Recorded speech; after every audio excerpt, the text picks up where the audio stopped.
first minute, if you need to rename yourselves, making sure you have what you'd like to be addressed by, first and last name is ideal. And then usually a little dash saying your organization or at least the region that you're calling from for when we move to our networking sessions later in the call. I'll start us off with a little icebreaker while we're waiting for people to change their names and settle in.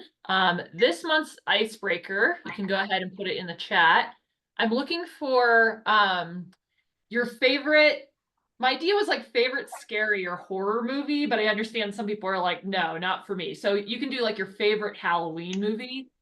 And I was super bummed out because I picked my favorite scary movie, which is called The Strangers, and I just put it into Google and it got like 4 out of 10 stars. And everyone's like, this movie isn't even scary, it's BS. And it really hurt my feelings because that movie scares me really deeply. And I had like, I still think about it sometimes how freaky that movie is. So don't Google if your scary movies are actually scary, it'll just bum you out. But I am curious what you guys would pick and what you might get into. Oh, Hocus Pocus. Okay, don't look up the reviews for that. Actually, maybe people are kind to that one. Oh my gosh, this is great that I opened this up to non-scary movies because we would have been excluding our Disney fans. Okay, Tom's gonna watch Psycho. That is a pretty freaky one.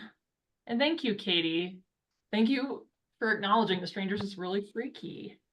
Strangers is crazy scary because it could happen.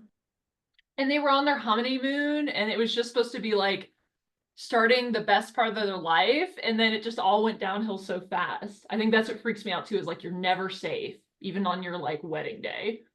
Okay, it's too dark. It's too dark. I'll change. Nightmare Before Christmas, great. Yeah, Stranger Things would be super fun to rewatch. Cool. I know some people are still withholding their favorite movies from me, and I'm waiting. We gotta hear some other ideas. And I guess there's like a new Beetlejuice, right? Because somebody invited me to go see it, and I didn't end up doing that. So you could go to see that live this fall. Oh, these are great. Yeah, I wondered if Scream was going to get in there. Dan's going classic, Texas Chainsaw Massacre. Absolutely, Ghostbusters counts. That's like literally the definition of what we're doing. Awesome, we got some Hitchcock. Yeah, I can't do the gory ones either, Wendy. Actually, I'm surprised. I thought you might be into gory ones. I can't do them either. Well, wonderful. I hope you guys are getting in the Halloween season. I've got my costume picked out and no time to wear it. So make sure you do take time for a little bit of the holidays as they're approaching here. I know we're still in a busy time of year. I am going to do a quick overview. So we'll start as usual with the FACO updates, and we'll do after that, if you have partner updates, start thinking about what you want to share and be ready to show those out. Then we have United policyholders here with us today. They're going to lead a presentation on insurance, and we have plenty of time to field questions from that presentation. And then at the end, of course, we'll do our networking breakout sessions so that you can meet other participants in this network. I know we all just had a lot of fun meeting up at the Colorado Wildfire Conference, different trainings around the state. Zoe, I don't know if I can like tell people what my costume is on this call, but I will. So I'm going to be a gold digger this year. I know it's like not appropriate at all, but it's like the cheapest costume. I found this gold vest at Goldwill, and I already have the axe. I'm just going to walk around Teller County trying to make people laugh. Not clear how appropriate that is, but we'll just stay true and let you know what I'm dressing up this year. Let's go ahead and start by welcoming new network participants. If this is your first FACO call, you can come off mute and on camera and introduce yourself, and then you can introduce the work that you're engaged in. We try to keep these around 1 or 2 minutes. So I had that Zoe, who outed my Halloween costume, was going to introduce herself first. So that's how I'm going to tag her back.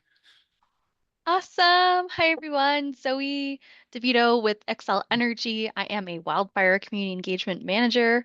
Really excited. I'm 2.5 months on the job. I'm really inspired, Lara. Every year I say I'm going to have an awesome costume, and I'm like, what? How? Oh, God, 10 days away, and I don't have a costume yet. So I'm open to ideas. Thank you, Go to everyone. Goodwill, see what speaks to you. Don't worry about what other people think. That's all the advice I have.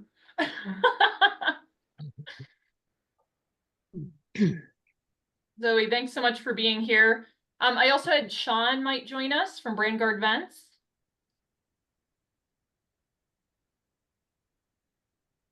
That's all right. He might be at Goodwill picking out a costume. Let me check the list. I don't see him. Anybody else? This is their first. Oh, awesome. Kate, go ahead. I'm the incoming executive director of the Middle Colorado Watershed Council. And standing on the shoulders of Paula Stepp, who's put in so much good work here over the last 3+ years. So she's going to be working with me in tandem up until December. I thought maybe I'd just get her for a couple of weeks. So this is really wonderful for me to have this window for training. And just as a reminder, we steward and protect and measure the water from the east end of Glenwood Canyon to Quebec and all the riparian areas and the tributaries. And I just look forward to working with you and all the other partners. My email is kcollins@midcowatershed.org. So I just got that today. Today's my first day on the job. Hey, that is so cool. We are so excited to Yeah. meet you. We love Middle Colorado Watershed Council. And if you would put that email in the chat for us in case anybody wants to grab it, that's so cool. I will do it. Yates, have you gotten to introduce yourself to our community? I see you're on. I have not. Thank you, Uh-oh. Laura.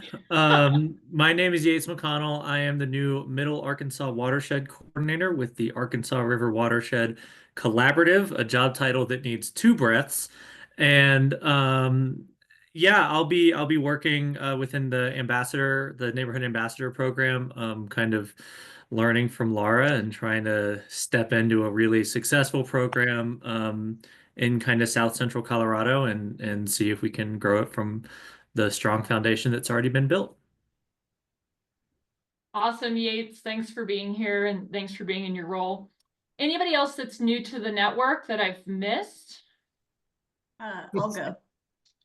Oh, that's an easy one. Awesome. Yeah, thank you. Hi, my name is Rochelle, and I am out of Colorado, but I am currently in Salt Lake City on my way to California. I'm the owner of Foxfire Wooey, and I do strategic planning and funding consulting, grants, and really looking to help rural communities build that wildfire capacity. So I'm excited to be here. Thanks for being here and sorry for the overlook. I've seen you in person and in my inbox, so I think I just assumed you've been around. Anybody else that this is their first FACO call? Yeah, I'll go ahead. Steve Rolstad with XL Energy. Zoe and I are colleagues, so that's about it. I don't have any costume either. I confess I was thinking of something different when you said gold digger, so. Yep. And I have a pretty spicy sense of humor, so you can interpret it either way. What am I up to with my costume this year? Yeah. Anybody else? Okay, great. Well, thank you guys for all those introductions. Thank you, XL Energy. It's really cool to have utilities partners in this work, and thank you for coming to that community of practice this week. So let me jump into FACO updates. We just hosted and co-hosted a ton of in-person training opportunities over the past month, which included some stuff at the Wildfire conference. So I don't know about you, I'm exhausted, but we are currently hosting our weekly online training for resident leaders or ambassadors. This round has about 50 people enrolled, so I'll have more updates to come on that as we're going through this. One thing I do have on my radar as I'm thinking about future trainings is partners that are going to want to host the Assessing Structural Ignition Potential course for their region, in 2025.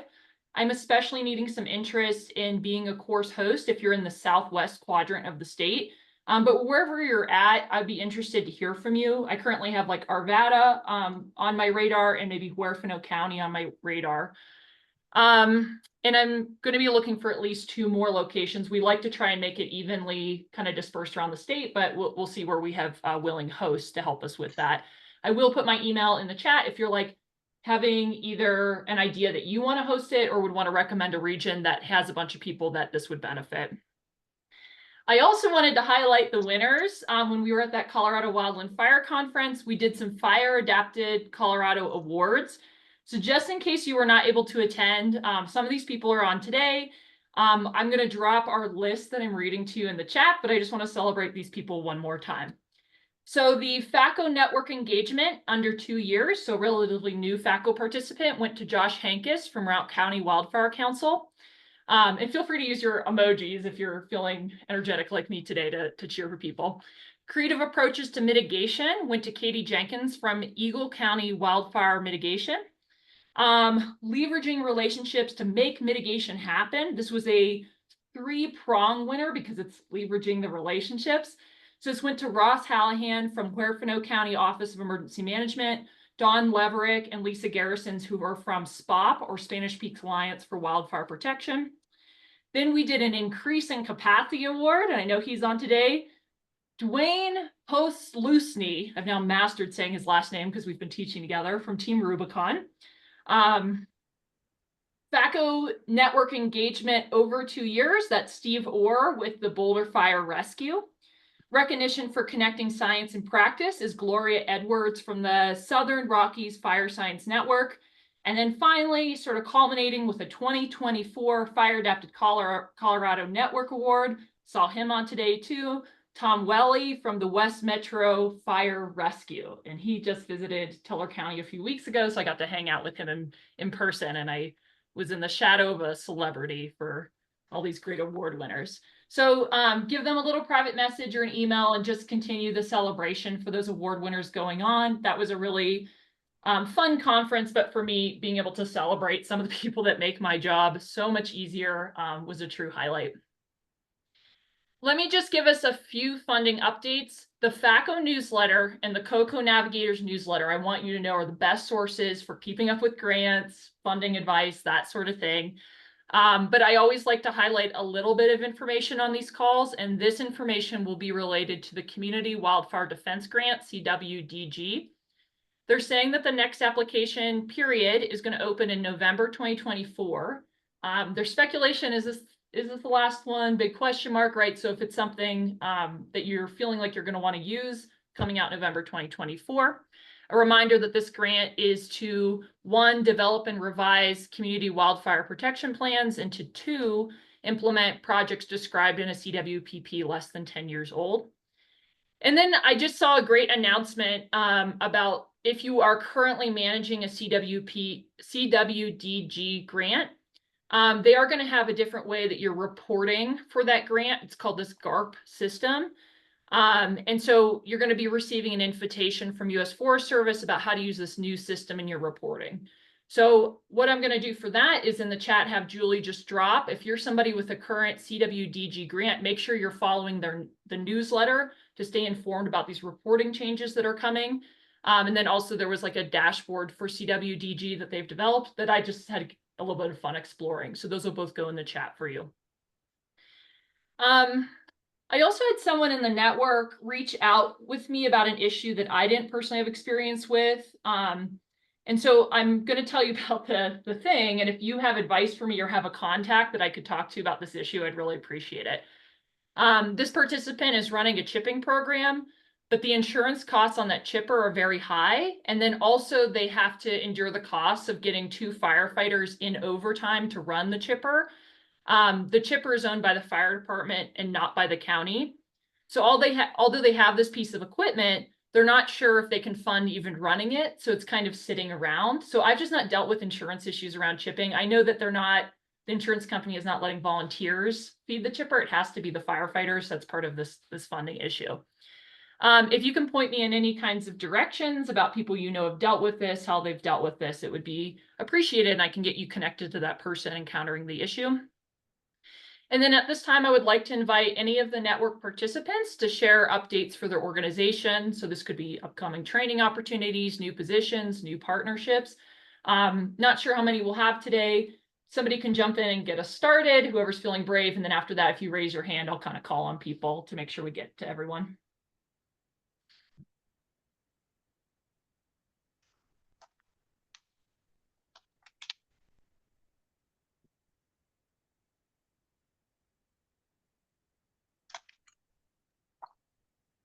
Thanks, Brandon. Go ahead, Janae. Yeah, hi. I guess good afternoon, everyone. It's no longer morning. I just wanted to extend the invitation to me directly. Sorry, I'm still having camera problems. In relation to CWDG funding. I'm with Colorado State Forest Service. My name's Janae Malpass, and I can hopefully answer any questions you might have about this funding opportunity. It is kind of a bit of a moving target, as Lara had kind of suggested. So yeah, if anyone has any questions about it, would like to contact us, I highly recommend reaching out to one of our WRCs or field office staff, and they'll direct you to the appropriate person to contact. But we can give you information about new parameters for the grant for the next round, new guidelines, and also help you potentially devise a narrative and make sure that your grant is competitive as possible. So again, feel free to reach out. I put my email in the chat. And yeah, happy to gauge any questions with that. Thanks so much, Janae. That's so valuable. Tom, go ahead. As Laura said, we recently did a assessing structure ignition potential class in Teller County.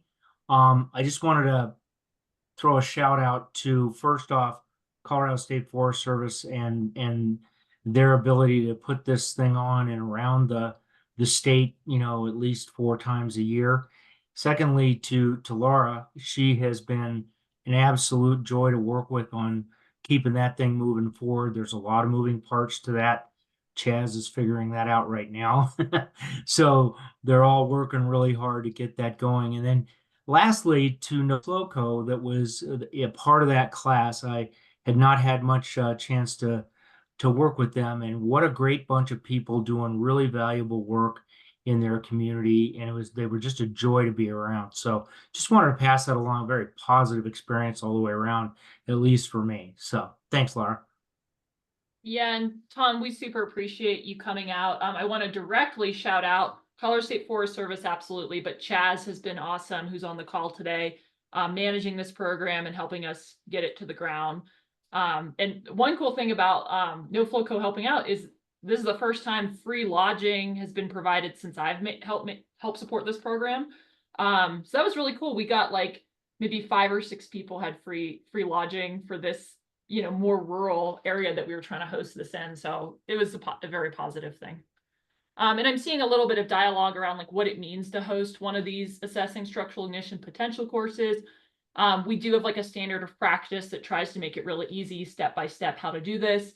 And we do have people in this network that have done it before. So you can ask them, was it a headache? Was it easy? And you guys could talk. And I think we're trying to streamline it to make it as easy as we can for local hosts. Cool, more partner updates.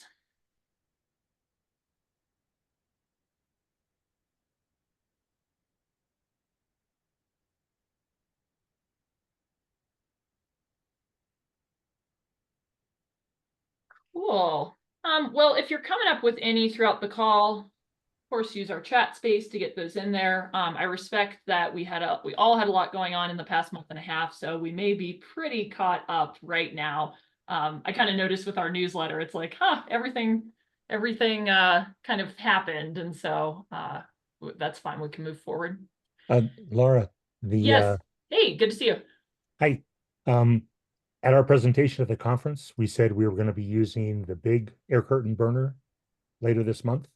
Yes. And it is now in position, and tomorrow is the day we light the match. That's an awesome update. So yeah. Tom, will you introduce, because I went to your thing at the conference, but introduce a little about what you guys are up to up in Larimer County.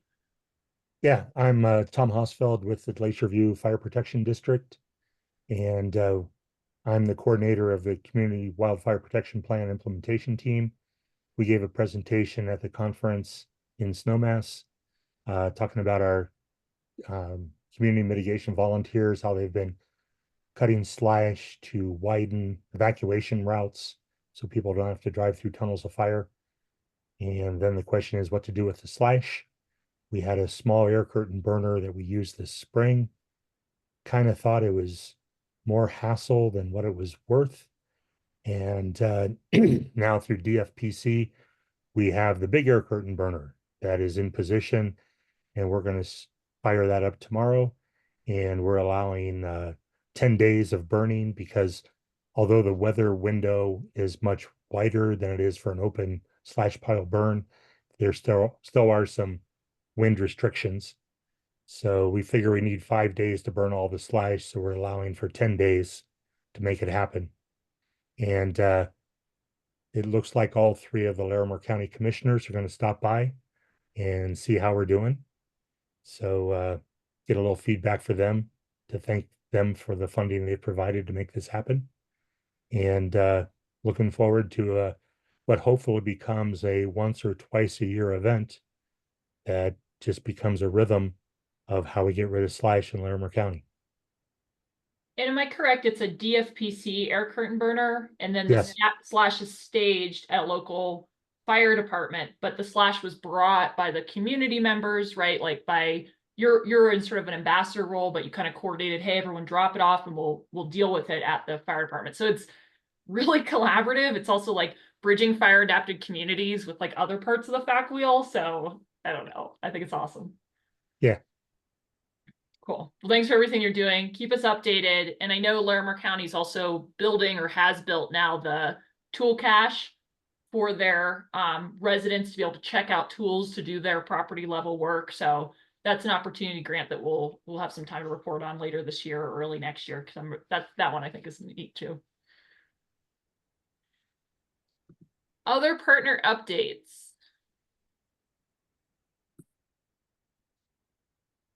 Cool, and I'll just say this in case I haven't seen you in a minute. The campaign for Live Wildfire Ready is ongoing. You can order Live Wildfire Ready gear. We're going to drop the link to that. And you can give that gear away. You can post on the social media with hashtag Live Wildfire Ready. There's now Live Wildfire Ready videos, which members of this network have been featured in.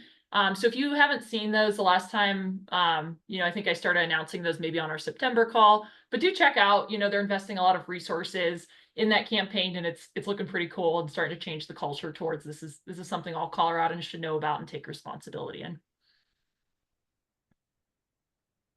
All right, well, if we're done with our partner updates, I'm going to go ahead and just introduce, I'm going to hand things off to Amy Bach and Lisa Hughes from United Policyholders to share more about what they do and some considerations for ongoing insurance topics in this community. And there will be time for questions and answers afterward. As you guys know, earlier this year, FACO tried to provide some guidance because I was getting so much questions. What are we supposed to do about this volatile insurance climate that we're in right now? So we provide some guidance. A lot of that guidance was using these great resources from United Policyholders, and I appreciate the leadership that they've been bringing to the Fire Adapted Colorado network throughout the summer as I've got to know them. So thank you guys so much for being here in this really important topic, and whenever you're ready, we're ready for you. Great, thanks. Lisa, did you want to offer anything, or should I just jump right in? You can just jump right in. I think I met a bunch of you at the conference. I'm Lisa. I'm the Colorado United Policyholders person. We're based in California. So if you have direct Colorado questions, you can reach out to me. Okay. So thank you, Laura, and everybody participating in this effort. It's it's heartening, it's encouraging, it's all very positive in terms of all the work that all of you are doing to raise awareness of the imperative of reducing wildfire risk, not just because we know more about the risk and we want to save homes and communities, but also because we are in the grip of a growing national insurance availability and affordability crisis. And one of the most viable strategies for trying to help people get through this crisis is to do everything we can to reduce risk and to model for each other innovative approaches, and then also to get enough data on completed mitigations at the parcel and the community level to be able to really convince insurers that that they should come back into a lot of the areas they've been pulling out of. So a little bit about UP. We've been serving Colorado since the 2010 4 Mile fire. We have built a lot of relationships in the state of Colorado. We have there's been since we were collaborating with your state, there have been a series of different insurance commissioners, and each one of them I have made sure that we had a good relationship with, as good as we could, so that we would be able to bring as much resources to wildfire impacted households and communities as possible. That's always been our primary goal. We've been around for 3 decades. And thank you, Lara, for acknowledging all the free information that we do offer on our website. So for many, many years, our focus was helping people certainly get back on their feet after disasters and collect every dime of insurance. And then also after your one-off house fire, make sure that we would raise people's understanding so that they would be able to really be good consumers and collect all the benefits they'd paid for. A lot of our work was focusing on helping people who were underinsured, and so through our Roadmap to Preparedness program, we've done a lot of work to try to help people understand that insurance isn't just insurance. Like, if you have insurance, you have insurance. It doesn't mean you have the right amount or enough. And so where we were working very hard on that front, we've had to pivot. And so our in California, I know this type is a little small. Our market and where we're based, we're national, but we are based in California. That's where a lot of us live, although we have 2 staff people who live in Colorado, Lisa Hughes and Amy Ludwig. And then we have quite a good number of volunteers in the state of Colorado. So because we've been doing wildfire recovery work there, we knew that your market was starting to get a little funky as early as the Black Forest fire. We knew that people were starting to get non-renewed. And actually, it was our organization that really put a lot of pressure through the media and also directly on the Colorado Division of Insurance under a previous administration to really pay more attention to who was getting dropped where, what counties where it was getting difficult for people to hold on to their property insurance. So we have been watching, monitoring, both in our state, but really yours and all over the country. And the 2 states that are having the biggest challenges, as I'm sure you all know, with property insurance are our state and Colorado. So California, Colorado.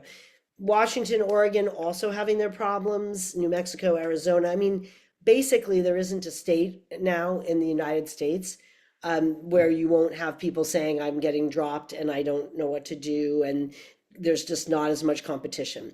So a combination of factors have created this, right? And you all know this. Home insurance has become much harder to find.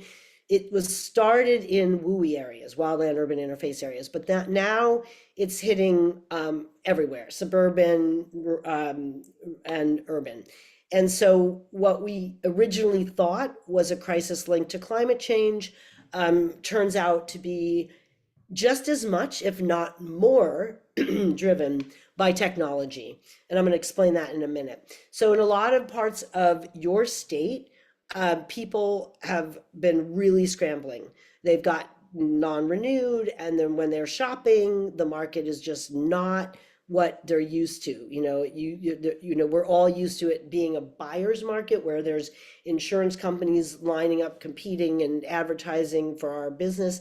That's not happening right now. So a lot of people are really in between a rock and a hard place, and they're finding that their only option is to buy through a company they've never heard of, these surplus lines companies. And of course, everybody is kind of waiting for your FAIR plan to come into being, and that's projected to be in the new year in 2026. So the woman who's going to be in charge of the FAIR plan is somebody that I know because she has been on the insurer side. And when we were getting legislation through the Colorado legislature a couple of years in a row, she was the point person negotiating for insurance companies. So she really understands the universe from an insurance company's perspective. And I have to say, though, as an insurance company advocate, I have found her to be very reasonable and very well grounded. So while there's going to be a lot of anger and frustration with that the FAIR plan doesn't do this and doesn't do that, doesn't sell enough, you know, we're gonna, I kind of ask everybody to try to be as positive as you can about that these are all experiments. So we are, you know, the word that everybody is using these days to describe what's happening is unprecedented. So we want to all give each other as much grace as we can and hope that we're going to find solutions together. So a lot of my organization's guidance has gone from trying to help people avoid being underinsured, telling them to buy code upgrade coverage, buy extended replacement coverage, buy sewer and drain backup, you know, increase the amount of money insurance on your dwelling. That's not viable for a lot of households now because the prices are so high. So we're all making trade-offs. We're trying to figure this out. So if I don't have full insurance, I have less than full insurance, what's my best options for protecting my assets, all right? So one of the things that my organization did that I launched personally because I thought I could see what was coming, I could see the writing on the wall, was something that sounds like very similar to what y'all are doing right here, which is you're coordinating. So I'll tell you in a minute about how we set about it. Feels like FACO and this RAP working group that I launched are very, very similar actually in the way that you're approaching this challenge, which is to try to get all hands on deck from different parts of the state rowing in the same direction to reduce wildfire risk. But what is causing this crisis? Risk segmentation and what I call TMI, too much information, facilitated by technology. We're talking about not just the drone images that insurers now have, but we're talking about AI. Insurers are now accessing databases from public entities like permit offices and all kinds of publicly available data that is giving them, so with the drone images, the data, the models, and the advent of risk scoring systems. So just like you have a credit score, right? Now your home has a risk score. And those are all relatively new phenomena, all this tech, and the whole package is causing insurers to go, whoa, wait a second, I don't want to insure this house. This looks too risky. Look at those propane tanks. Look at that wood. Look at that trampoline. Look at that pool or whatever, right? Look at the condition of the roof, right? So we're having a big reaction. Insurers are reacting big to this new information, and we need to rebalance the system, right? We also have climate change, right? We all know it. Increasingly severe weather events. And then we have these other factors like inflation and a hard reinsurance market. That's the insurance that insurers buy, meaning expensive. Hard means expensive, not a lot of negotiation that can be done to bring prices down. And then, of course, you have a big push by insurance companies for deregulation and saying that politicians don't let us charge the rate that we need to charge in this new era. So how is my organization helping? We are monitoring the marketplace. We are partnering with Commissioner Conway and his team. We are dialoguing with insurers, and we are educating consumers on how to reduce risk, navigate the crisis, and keep their assets protected.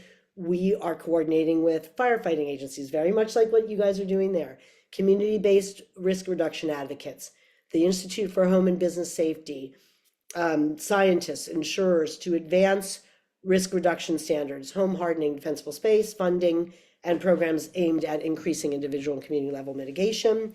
We are just like FACO is doing. We are facilitating innovation and collaboration by sharing ideas. Oh, we floated a bond measure over here. Really? How did you qualify it? How did you get it on the ballot? How did you pay for it? What happened? How did you, message around it? That kind of thing. You've got a matching grant program if you're an affluent county. How's that working? You don't have you don't have households that can pony up even a good chunk of it. How are we gonna implement needs-based assessments to decide who gets a grant and who doesn't, right? All those really hard decisions that I'm sure y'all are talking about all the time. We're doing that through United Policyholders RAP working group in California. And the whole time we are dialoguing with insurers to try to get them to calm down a little bit about all this data that's coming their way, and reminding them that they've been insuring these homes for, you know, many, many years. So, and yes, things have changed, but not that much, right? Okay. And supporting federal and state legislation to increase mitigation incentives and funding. There's our RAP group started because a lot of people were getting dropped, and they would be calling their fire agency and saying, hey, could you come out and could you do an inspection, tell me what to do, and give me a letter that I can use with my insurance company. And in the beginning, before this crisis really hit crisis levels, that letter from your local fire agency was working to get an insurance company to say, okay, we won't drop you, we will offer you a renewal policy.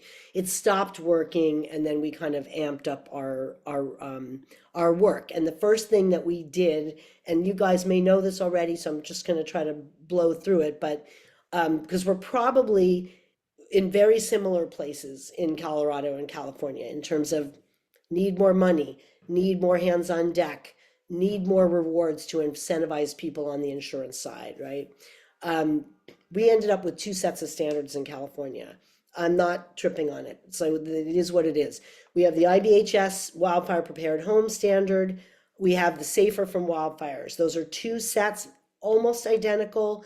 The Safer from Wildfires is a little more humane in the sense that IBHS is saying you've got to do everything or you don't deserve a discount and you don't deserve a renewal. We're not certifying you. And I understand why they're doing that. The science that, you know, that's the science, right? It's like they don't want to open the possibility that you could screen your vents, replace your roof, have 6 inches before your siding, and not do double pane windows, let's say, and still qualify for the discount. They want to have it be very tight, right? That's IBHS.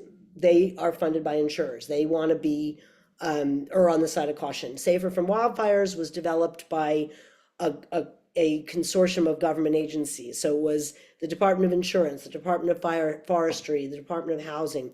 And so again, very similar lists, but the 2 different approaches are you've got to do all the things on the list. For IBHS, they have 2 levels, base and plus, and you don't get a reward. Safer from Wildfires contemplates that you get a reward for doing anything, right? That each of the steps gets a little incremental discount. Okay, so this is just a rack card that UP puts out, and it looks just like what you guys are putting out, right? It's Class A roof, install screens, you know, keep your gutters clean, 5 feet of defensible space, home ignition zone, all that stuff, right? Removing combustible materials from under the deck.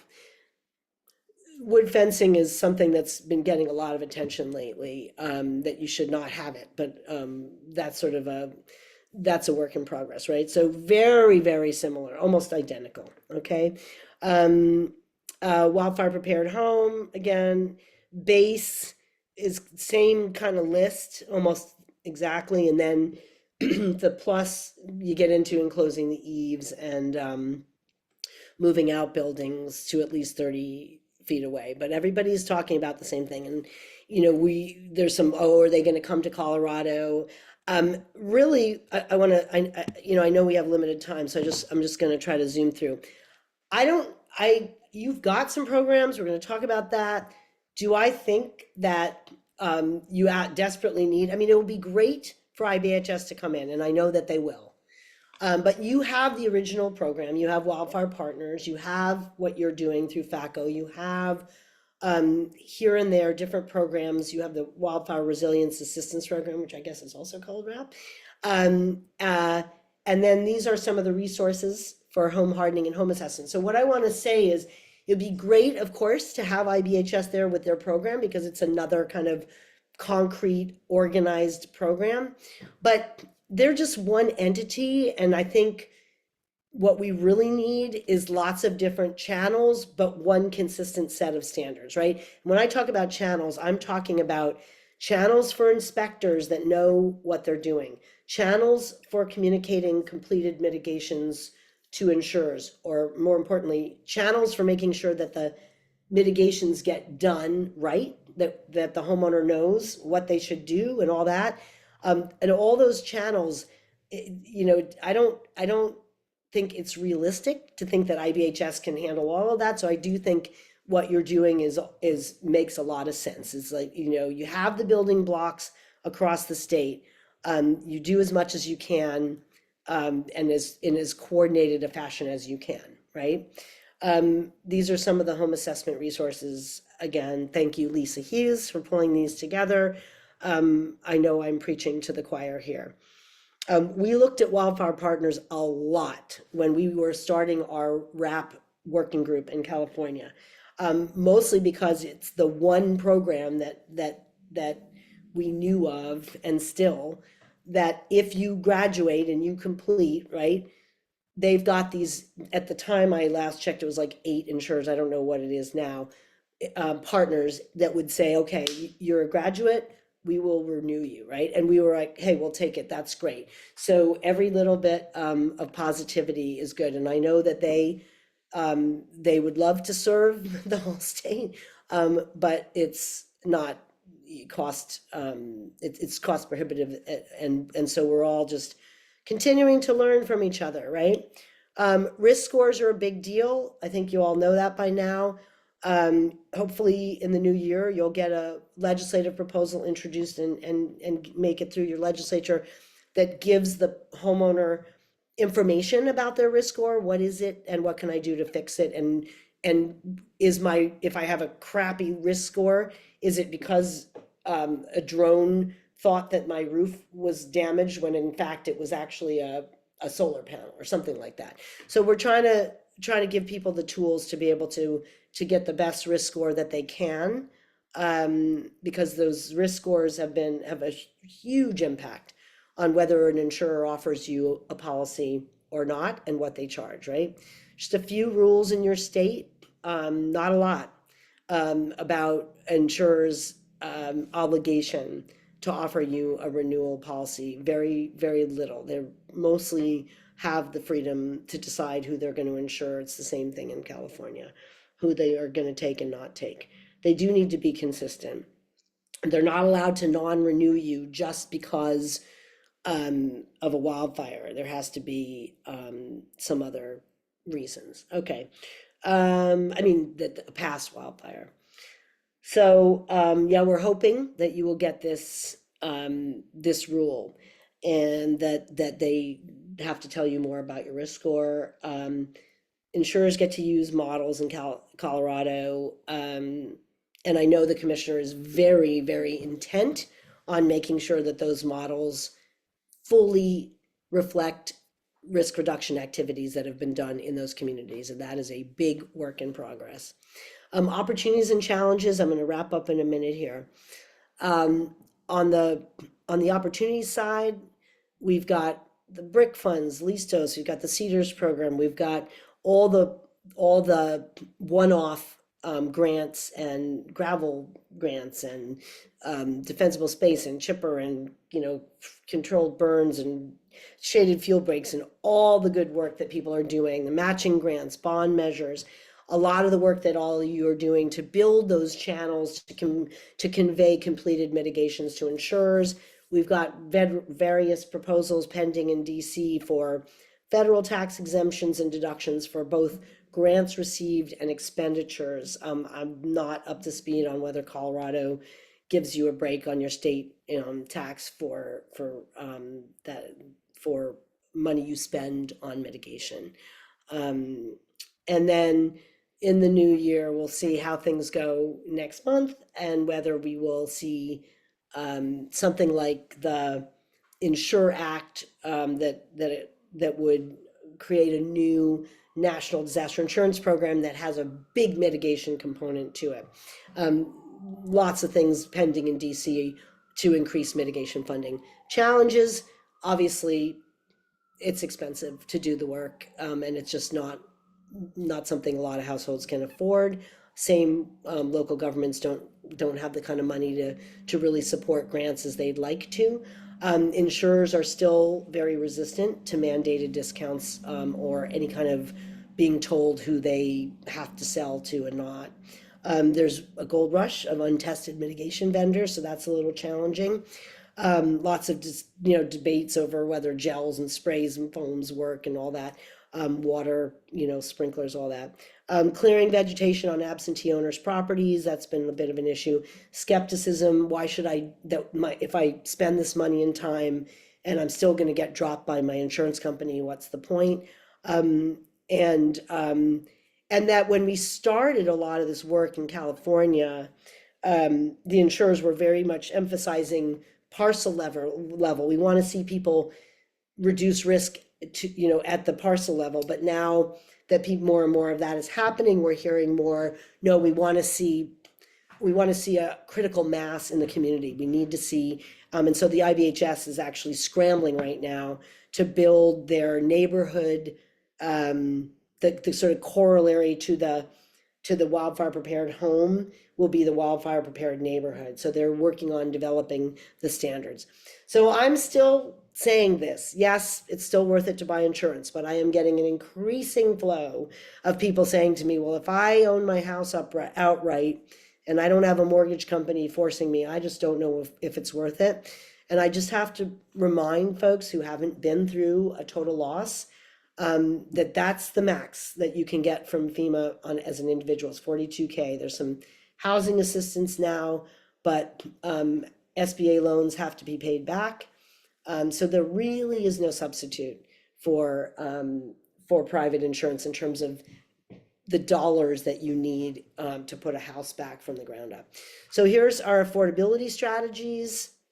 Find out what discounts are available, ask for those you qualify for, bundle, find a really good agent or broker, raise your deductible, don't file small claims, reduce or eliminate buckets of coverage you can live without, and mitigate, right? And then I'm not going to go through all this because we're out of time, but this is just some information. Laura has the deck. You're welcome to share it. We are going to, about the different kinds of insurance companies that are out there.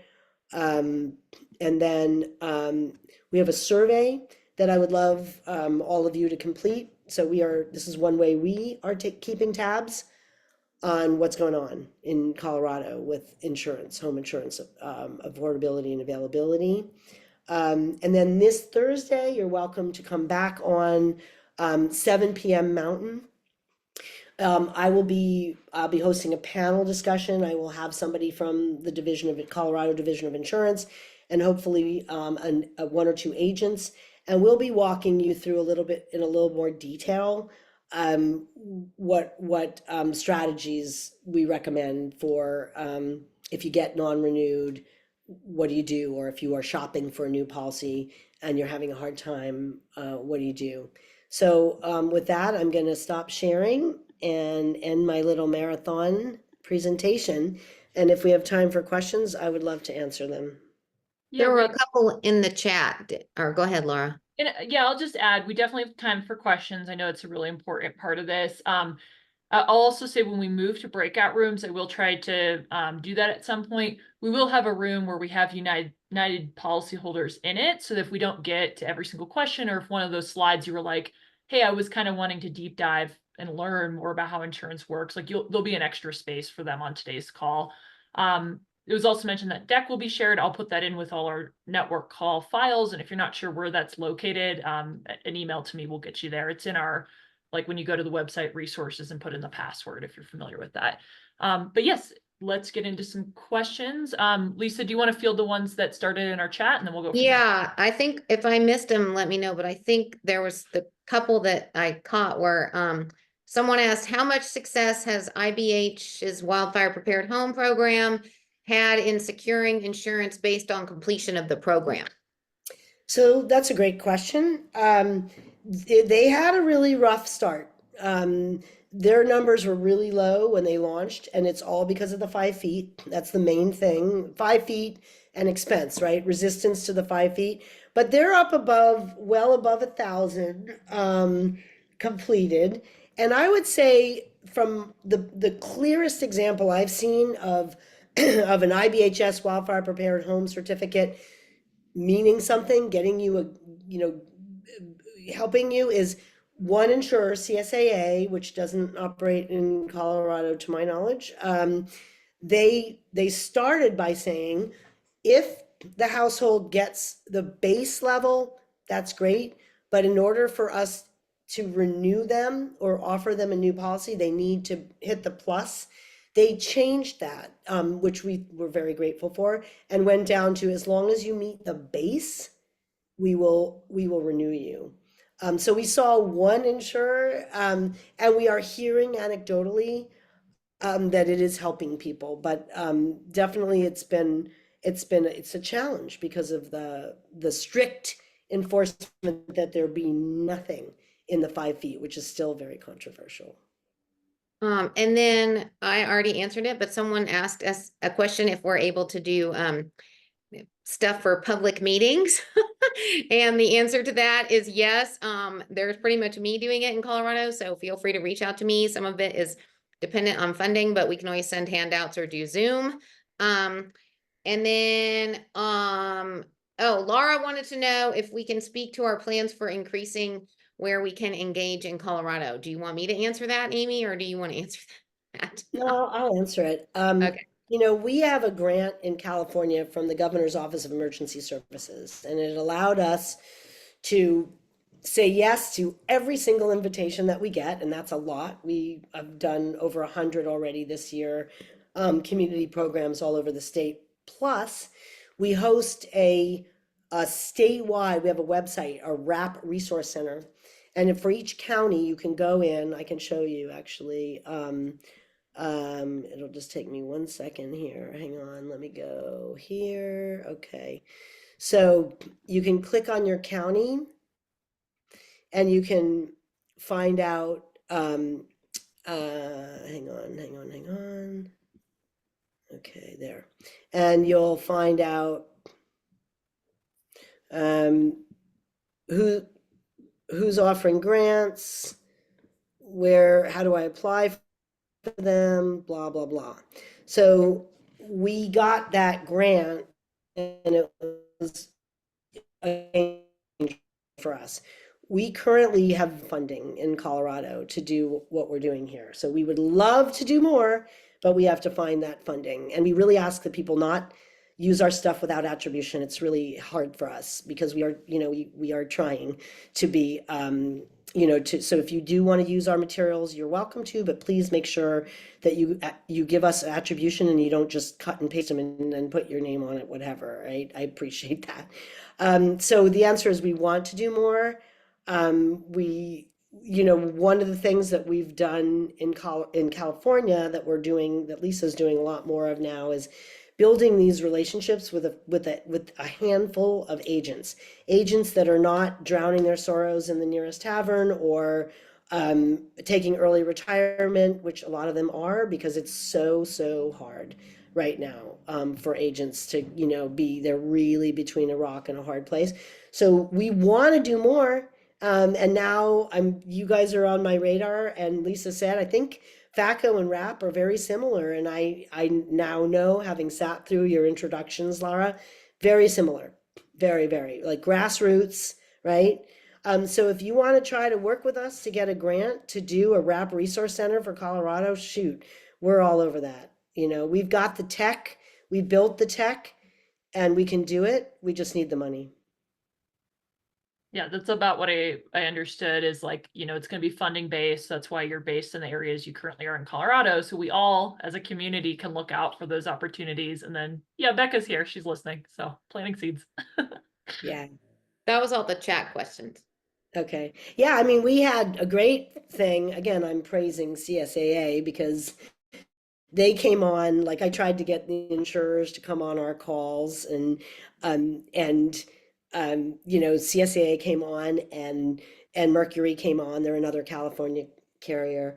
And you know, people, like every little bit of kind of reaching the right person with this energy. Like we were bringing this incredible energy, right? Lara, you've got everybody, you know, in your group has got this positive, like can do, scrappy, you know, right? And I think that's a lot of what is driving all this, because I certainly get where insurers are coming from. You know, they're very, you know, they're very, very nervous, and so are we. Go ahead, Steve. Yeah, my question was more about the neighborhood scale or community scale, which you kind of alluded to, that IBHS is looking at that. But when you're having, I think we all are wondering, of course, how do we show meaningful risk reduction activity at a larger scale, just in the individual parcel? But it's particularly in our closely spaced, dense suburban environment. Besides what IBHS is looking at, are you having, what are the other aspects of the conversations that you're having about risk reduction beyond the individual parcel level? That's a great question. I think, by the way, one of the sayings that I think I've had to repeat at like so many of our meetings is, let's not let the perfect be the enemy of the good, right? Because there's so many challenges here, right? With, you know, reluctance and, you know, just disputes over methodology of like what's effective. So, you know, I think that a lot of the focus in California recently has been on things like community, like fire breaks, shaded fuel breaks rather, and controlled burns, like that are a little more controversial, I guess, or challenging, but they are very significant. So I think a lot of the talk has been around the models, because insurers are so relying so heavily now on models, and trying to get that data into the models. And I gotta say, Steve, we're just so at the ground. It feels like we're a little bit at the ground floor. I mean, you know, there's this WUI data commons effort that's sort of going in California, but for each of these attempts, there's going to be like a counter force, right? So, you know, you want to, the WUI data commons, well, people get very nervous about, you know, the insurer knowing what their official government, you know, jurisdiction is rated at. It's like, you can't hide from your rating anymore, right? It's just that there's a lot of different ratings. So I don't know if that answers your question. I think it's just an ongoing effort to get some of the, like, everybody agrees that the parcel level, it's very concrete, right? Do this, and this. The community-wide, I don't know that we've got standard, and I think that's what IBHS is trying to. If you have empty lots, how does that work? You know, if you have, I'm so sorry if my internet connection is bad. Is it bad? Am I coming in and out? So. We can hear you. It's a little of an adventure, but we can mostly follow. Okay. Sorry. Yeah, it's just we're all still on the cutting edge here, right? We're kind of building this as we're flying it a little bit. Yeah, no, it's great. I appreciate it. Thanks. Probably have time for one more question if someone's burning.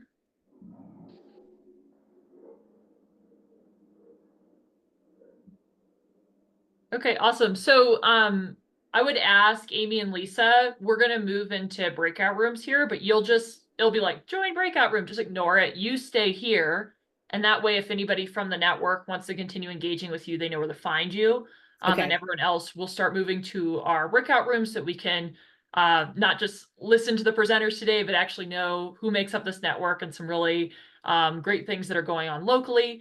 So Julie, whenever you're yeah. Everybody's back from the breakout room, so I'm gonna turn it back over to Lara to close us all out. You guys are still talking about insurance? It's everybody's We're favorite. about done now. I'd love to hear about what you were talking about with the community risk assessment, because I think that's interesting to all of us. Well, I will say, I want to respect our schedule, so I will do a couple final announcements to close out our network call, to thank everybody for engaging in the networking and the discussions today. And then I can hang out in this room if anybody else wants to continue dialogue. Actually, I shouldn't sign, policyholders up for their indefinite time with Amy, us. but, Amy has to leave, but I could hang out for a little bit. Okay. Yeah, I realized as soon as I said it, like maybe they want to do something else with their day. And then also office hours. So if you want to engage with me or Becca or Julie, we can either set up a different meeting. We can talk right in here. So anybody who wants to hang on can hang on. For the rest of us, the next network call will be on November 18th. This next one's interesting. We're going to learn about a Summit County collaboration. I don't know if Dan's still on. Let's look. Yeah, Dan's still on. Cool. So Dan and one of his, what we call like a resident leader or neighborhood ambassador, are going to tell us about how they got a collaboration working between the county, the Forest Service, and an HOA to actually do handwork on wilderness lands that were adjacent to this HOA. And as we know, wilderness lands you can't run a chainsaw on. So it's just neat how they made it come together. It's just neat to hear a little bit about their region. And then we'll see if there's time for us to start sharing out about the FACO opportunity grants either next time or in December, because there's some really positive outcomes for those, that are starting to get reported. And I'm like, cool, that's scrappy on the ground, doing a lot with a little bit of money work that this community is standing up. So that's what's coming. And I think other than that, if you did network with each other and get emails, make sure you grab all that stuff from the chat before you sign off. But have a great rest of your day. Enjoy the snow for those of you that are already strapping your skis on. I am nowhere mentally there or temporally there. But thanks for being here, and we'll see you guys when we see you. My favorite expression. Thank you. Thanks, Laura. Thanks for the call. Yeah. Thanks, guys. Thanks for your time.